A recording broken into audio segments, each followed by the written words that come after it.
everyone. Welcome to Making Sales Social Live. I'm Bryn Tillman and I'm here with Stan Robinson today. Hi, Stan. How you doing, Bryn? It's a I great, am so good. Go ahead. What were you going to say? just going to say, oh, it's a great day here in New Jersey. It is. It is. And I'm coming off the outbound high, which was unbelievable. It was probably one of my most amazing career experiences. So, anyone listening, Outbound will happen again next year. Make sure you check it out. It was just amazing. So, on the heels of that, we are going to talk today about 11 ways to use curated content to start conversations. I just want to say, one of the things that so many people asked me at Outbound was, we're salespeople, we're not content people. It's, yes, our marketing gives us content, but mostly it's products and services, features. It's not really educational and it's not really engaging my prospects. What do I Mhm. do? And, hands down, curating content is one of the best ways to have fabulous content that engages your prospects. And ultimately, it's about leading to your solution, not with your solution. The last thing I'll say before I turn it over to you is Anthony Iannarino had a wonderful keynote that really emphasizes something that we talk about a lot. But he called it trading resources for time. And so I loved that, right? We talk about mastering the ask offer ratio, that your value has to be greater than the time they invest in order to earn the right. But it was just so simply put with trading resources for time. The resources are resources that they want to consume, not necessarily content we want them to know about. Often, when we're sharing our content too early in the sales cycle, it feels like a pitch, even if we know it's valuable. Mhm. So, curating a third party piece of content is a powerful way to show up with value without anyone ever feeling like it's a pitch. Yep, exactly. Exactly. And curated content, and you mentioned this, Bryn, just now, third-party content. So it's someone else's content that they've created that is relevant to your audience, and you're sharing it with your audience because you feel it would be of value to them, of course, with full attribution to the person that created the content. And so, yeah, I'm ready to dive in. Do you want to start with number one? And then we'll go from there. We have 11, so we're going to be going quick. Yeah, and just one more thing, and then we'll dive in. Is if you're not sure where to curate content, I'm just going to share this for a moment because then we're going to share how do we use that content to start conversations. There are a few things. Find an influencer that's attracting your ideal buyer. Someone who happens to be sharing a lot of content that your buyers would care about, but you're not competing with. So, for example, Jeb Blunt shares content. He's engaging salespeople. We engage salespeople. We're non-compete. We're actually partners in things, right? Mark Hunter or Anthony Iannarino or Victor Antonio or Amy Franco, all the people that I talked with on stage at Outbound, non-competitors that are attracting the right people. Those those folks are creating content and sharing content that likely will attract and engage your buyer. So go out into the world and find those influencers, those magnets that are attracting your buyers. Yes, and you can, well, let me go ahead to point one, and we can kind of weave this in as we go. Perfect. But as as Bryn mentioned, that the key thing is thinking in terms of your buyer, your audience, what they're interested in, not what you're interested in.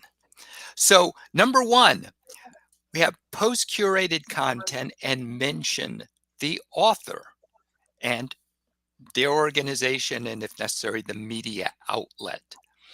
So, as Bryn mentioned, when you find content that would be of interest to your audience, you can share it in a LinkedIn post And one of the keys, of course, is to share your thoughts. Let your audience know why you think this content will be of value to them.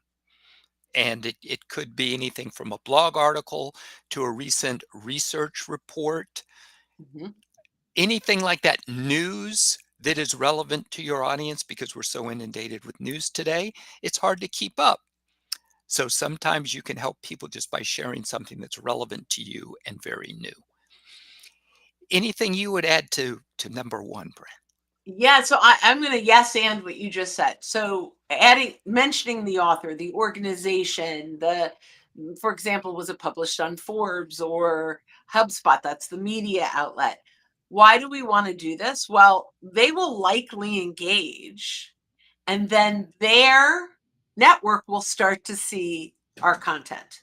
So, that curated content. So, if you put out their brilliant perspective on overcoming objections by Jeb Blunt at Sales Gravy, right? So I mentioned Jeb, I mentioned Sales Gravy. The people at Sales Gravy marketing will engage. Jeb will at least like it. Maybe he'll even comment. And then his network will see it, right? So we then have exposure into other audiences. A quick one on this, and I may end up jumping ahead on things, so I apologize if That's I fine. do. But you can search even in the free LinkedIn, who in your first degree connections follow Jeb. So I see, oh, I have 172 people that follow Jeb. Likely they're people I want a conversation with. And I can look through them. But now, because they are my first degree connection, this is a great way to re-engage them. Click on the send button, send it to them and say, hey, I see we're both big fans of Jeb Blunt at Sales Gravy, just put out this, post around overcoming objections. I would love your perspective in comments.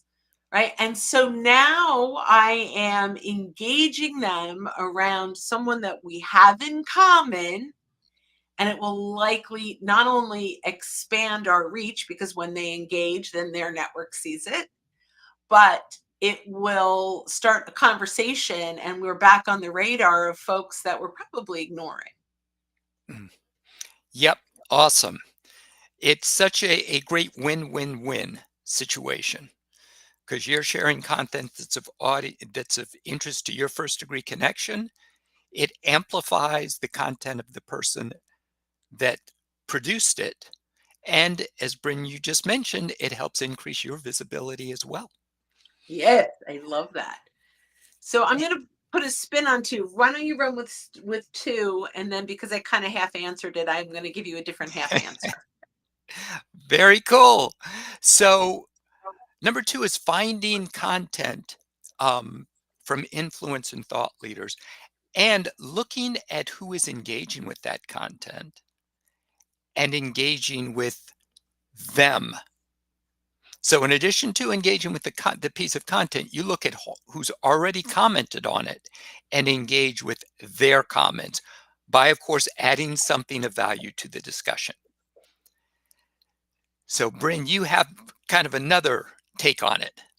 So I'm going to throw in kind of another yes and we get to that post. So before we even share it, we could have actually done this as number one, even though it's number two. We can start to engage with the people that are engaging on that content before we reshare it and mention them, right?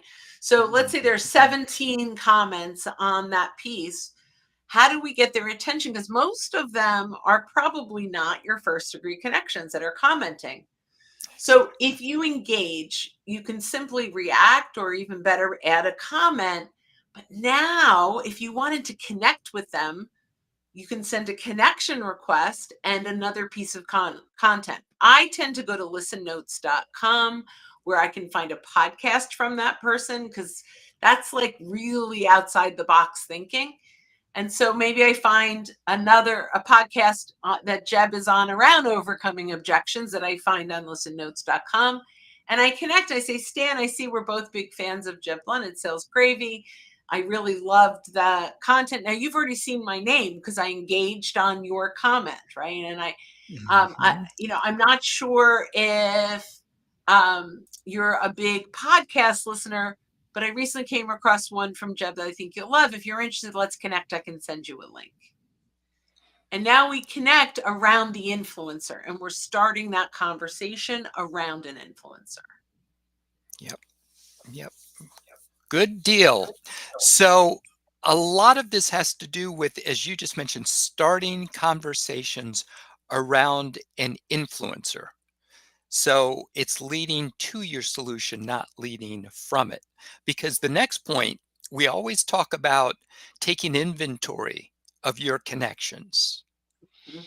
So you can download your connections, have a look at them, go through them, and identify, okay, who maybe I haven't talked to in quite a while, but I need to talk to. And one of the ways that you can re-engage with them, apart from just reaching out and saying, hey, it's been a while, but you can also say, hey, I noticed that we're both following this person, or I thought this particular piece of content would be of interest given what you're doing now. Let me know if you'd like me to send you the link. So you're asking permission, especially if it's someone you haven't been in touch with for a while. You're asking permission before you just send the link. Brent, anything you'd like to add? Yeah, that's very powerful, and I think it's amazing that you're throwing that in here, because one of the things we might do, even though sending someone else's content is not seen as much of a spam, if you haven't talked to them in a while, I love the idea that we're asking permission to send it. Now, the one time I probably don't do that, and I have to rethink it, but is my video message. If I send a video message, so I'm like, Mhm. hey, Stan, I see we're both followed Jeb Blunt and Sales Gravy. Recently came across a podcast. I'm going to stick a link below. I'd love to hear your thoughts on it. So when I do that, I'm not asking permission, but maybe we should A/B test that. But I'm wondering your thoughts. I'm going to pass it back to you on if it's a video message, does that make it a little more personal and less spammy? I think it makes it much more personal, and people respond well to video messages as long as they're, and I'm kind of thinking out loud here, as long as they're not promotional. So if someone you Right. haven't been in contact with for a while, your purpose is to reconnect. Okay, it's not to reconnect and say, hey, I wanted to get back to you because we've got this great special offer. No, Right. your purpose is just to reconnect. And I think people respond well to, oh my goodness, Brent took the time to make a video because no one else is doing that. Yeah. That that adding the link in that case would be okay, because I don't. And especially when it's curated content around an influencer they follow. Yeah, Okay. exactly.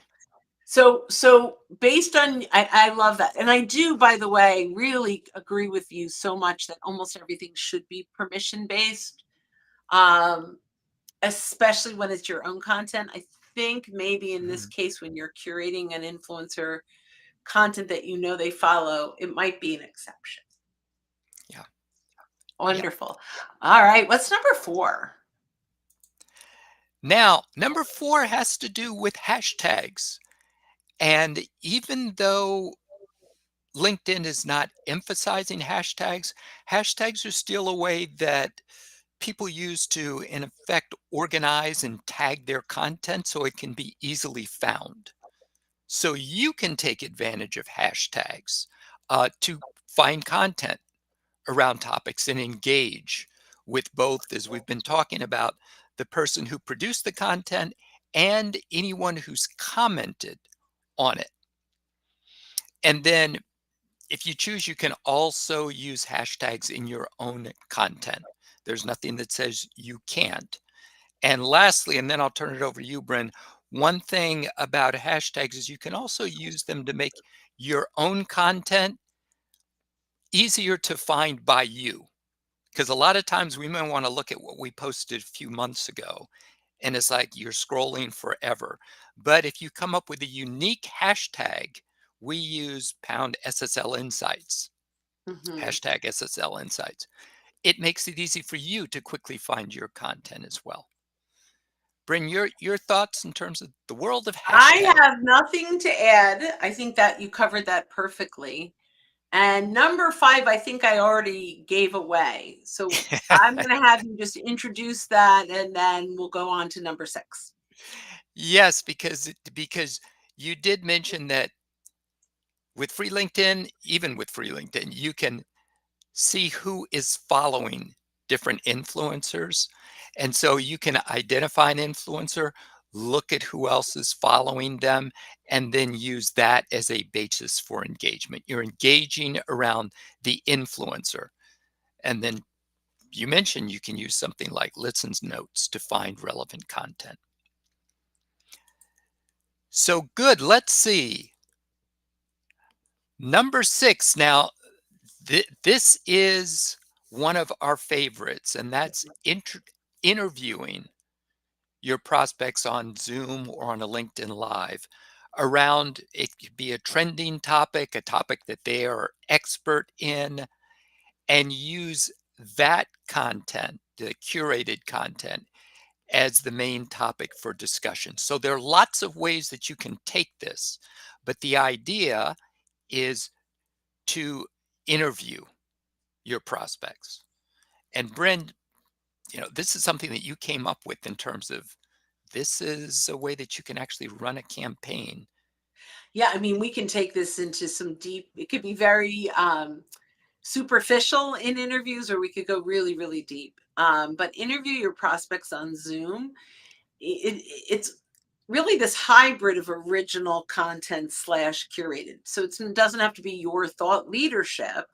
So you are identifying other thought leadership, you're curating insights, but done as an interview kind of changes that game. So big fan of that. And I also truly believe that um, the prospect by interview campaign is just a wonderful way to continue to create this hybrid of original and curated content. So I love that. So we are now on number 7. How's your audio, Stan? Audio is great, and you can see what's Let's keep happening it with the going. video. It's just not being as cooperative as we would like. But number 7, use a trending article or topic that you can use to create questions for polls. And LinkedIn offers the ability for you to create polls, ask a question, and then pick answers, 3 of which should be the ones that are most likely to come up and the most likely to surface the type of information that you're looking for and that you think your audience would be interested in. And then the 4th poll question should always be kind of other and add in comments, because Mhm. some of the best nuggets that you'll get in polls will be what people put in comments. Bryn, your thoughts on this one? Yeah, I mean, I think that I love that. The big thing is if you are curating content that inspired the poll, link the content in the text. Now, a lot of people say, well, doesn't Mm, that hurt the algorithm? Does it? I mean, you can definitely say link to original content in comments, but quite honestly, I really believe that the best way to use your content is to get it into the inbox of your identified prospects and influencers.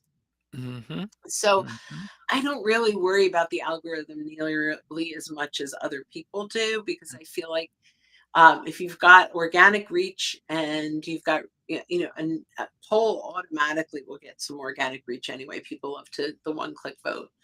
Um, then make sure that you let you're linking them back to the curated content. content. Yep, yep. All Um, right. Moving on to next number 8, which is newsletters.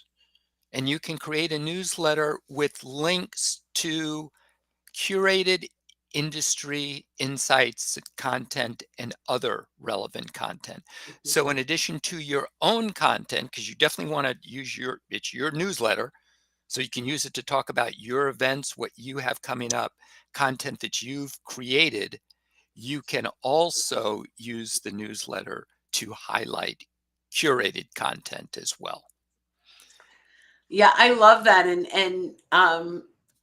We primarily have our original content, but you could curate events. So if you're going to Yeah. an event, you can curate events, you can create curate podcasts. You can link people to interviews. Like there's so much that you can do inside a newsletter that makes really putting that newsletter together much easier than having to think of new content, original content every time. Yep, and that's one of the golden things about curated content that we mentioned is that you don't have to spend the time creating it, which is what stops a lot of people from sharing content. They just think, I don't have time to create this. But as we mentioned, just pick sources of third-party content and share them. Now, the next one is invite, say, content creators to a Zoom interview or to LinkedIn Lives, like we're doing now, to talk about what they've published. And of course, that's kind of related to what we've talked about, but it's another approach as well.